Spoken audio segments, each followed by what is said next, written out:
मुख्याध्यापक Chavan sir, Jadhav sir, Gaikwad sir, Kadam sir आणि इथे जमलेल्या माझ्या विद्यार्थ्यांनो, आज मी तुम्हाला अण्णाभाऊ साठेबद्दल 2 शब्द सांगते. ते तुम्ही शांतपणे ऐकावे अशी माझी नम्र विनंती. दीनदुबळ्याचे दुःख साहित्यात मांडले, न्याय हक्कांसाठी ते राज्यकर्त्यांशी भांडले.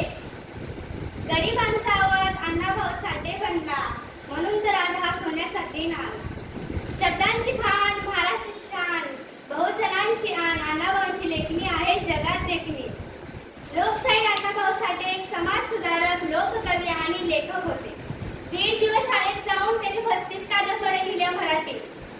म्हणून सांगते, अण्णाभाऊ जेव्हा लिहू लागले, दुःखातून फुलायला लागले, तळहाताच्या रेषेवर नाही तर तळहाताच्या भेगेवर त्यांचे भविष्य दिसू लागले. लोकशाहीर अण्णाभाऊ साठे यांचा जन्म 1 ऑगस्ट 1920 रोजी सांगली जिल्ह्यातील तीन वळवा तालुक्यातील वाटेगाव या ठिकाणी झाला. गरिबी व भेदभावामुळे त्यांचे शिक्षण होऊ शकले नाही. त्यांनी वडिलांसोबत मुंबईमध्ये येऊन पडेल ते काम केलं. वडिलांची मान वर केली.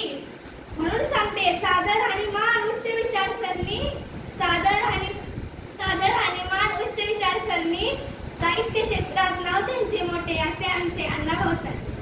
13 लोकनाट्ये, 13 नटसंग्रह, 35 पोवाडे, 15 कादंबऱ्या, एक शायरी पुस्तक, एक प्रसंग वर्णन, 7 मराठी कथा, 7 चित्रपट कथा असे आपले भारताचे पहिले लेखक म्हणजे तुकाराम भाऊराव साठे, म्हणजेच आपले अण्णाभाऊ साठे. जाता जाता कोणी पण हेच म्हणेल, अण्णाभाऊंचे साहित्य म्हणजे शब्दरूपी तलवार होती. अण्णाभाऊंची साहित्य म्हणजे शब्दरूपी तलवार होती. भल्या भल्यांना घाम फुटणारी तिला धार होती. अरे शिक्षण करत्यास पण त्यांच्या लेखणी